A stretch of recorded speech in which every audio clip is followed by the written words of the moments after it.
Nearly all had relatives around here. But the woman actually lived above us, Mrs. Wood. When my mum we moved into the bottom flat, she started trying to call my mum Lyd. And my mum said, "Excuse me, I'm Mrs. Hole." And yet they lived in the same neighbourhood since they were young, if you know what I mean. So she obviously knew my mum as Liddy Wilson.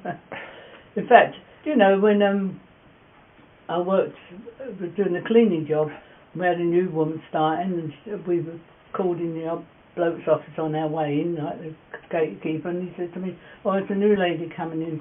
And she looked at me, she said, "You're Liddy Wilson still?" I said, "Yeah, and you're Herbie Washerbook's mum." It amused her. I only knew her by that because Herbie Washerbook was one of mate of Ted's crowd. I used to see her at Rye Lane for years after that, and she said, "I'm Herbie Washerbook's mum." But it was through her.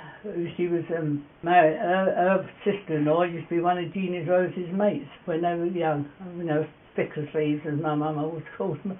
And through her, that I told Aunt Rose that her mate had died.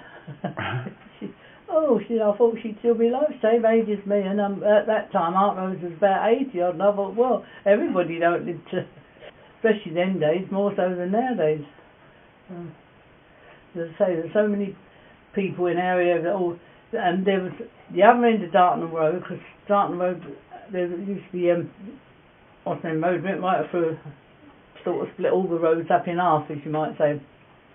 But the other end, I was always told never to go up the other end of Dartnel Road. Go walk round, go down Kempsey Road if you're going up to Albany Road, because nearly all the people who lived, the gang people lived up there were members of gangs and whatever, you know, crooks and whatever. But, and of course, when my ex explained to me, and I thought, well, no wonder their dads were always at home, sitting on the fences and what.